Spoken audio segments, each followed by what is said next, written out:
Évangile de Marc, chapitre 4. L'histoire du semeur. De nouveau, Jésus se met à enseigner au bord du lac. Une foule très nombreuse se rassemble autour de lui. C'est pourquoi il monte dans une barque qui est sur le lac, et il s'assoit. La foule reste à terre, au bord de l'eau. Jésus leur enseigne beaucoup de choses en utilisant des comparaisons.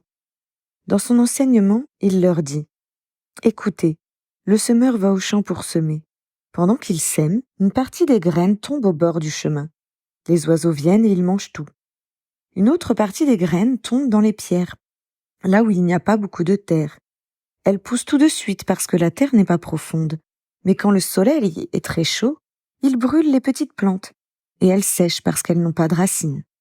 Une autre partie des graines tombe au milieu des plantes épineuses. Ces plantes poussent et étouffent les graines. Alors celles-ci ne donnent rien. Une autre partie des graines tombe dans la bonne terre. Les plantes poussent, elles se développent et produisent des épis.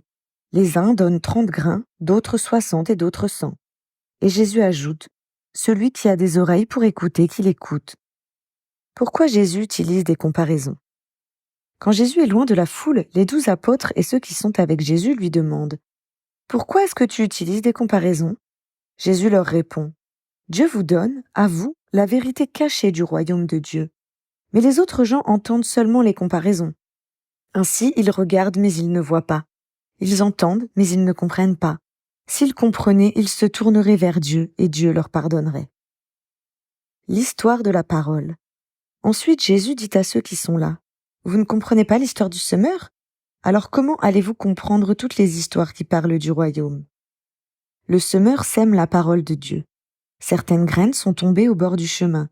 Le bord du chemin, ce sont les gens qui entendent la parole. Mais Satan arrive tout de suite et il enlève la parole semée dans leur cœur. D'autres graines sont tombées dans les pierres. Le sol plein de pierres, ce sont les gens qui entendent la parole et qui la reçoivent aussitôt avec joie. Mais la parole n'a pas de racine en eux. Ils changent facilement d'avis.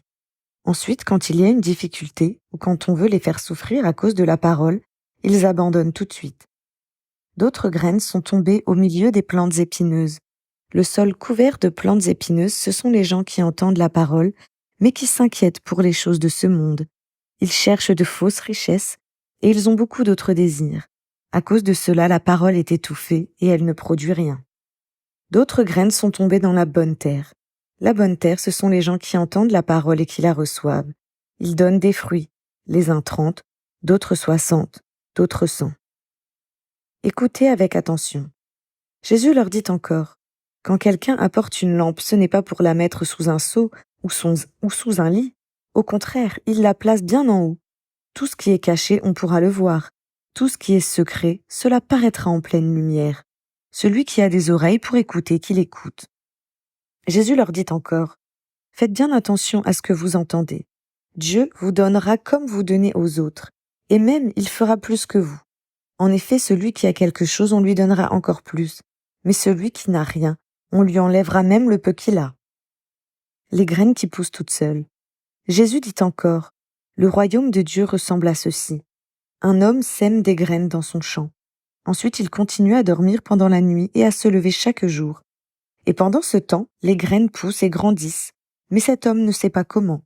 La terre fait elle-même pousser d'abord la plante, puis l'épi, enfin les grains dans l'épi. Et dès que les grains sont mûrs, on se met au travail avec la faucille, parce que c'est le moment de la récolte. » La graine de moutarde. Jésus dit encore, « À quoi peut-on comparer le royaume de Dieu?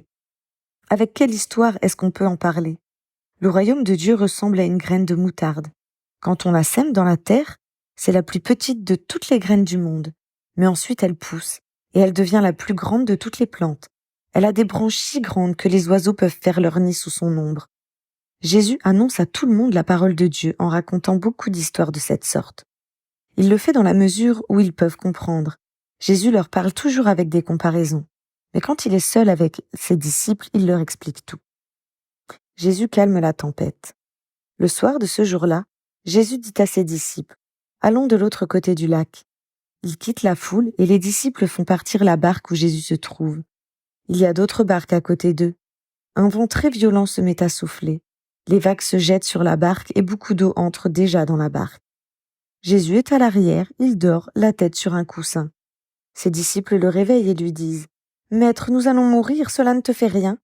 Jésus se réveille. Il menace le vent et dit au lac « Silence, calme-toi !» Alors le vent s'arrête de souffler et tout devient très calme. Jésus dit à ses disciples « Pourquoi est-ce que vous avez peur? Vous n'avez donc pas encore de foi ?» Mais les disciples sont effrayés et ils se disent entre eux « Qui est donc cet homme? Même le vent et l'eau lui obéissent. »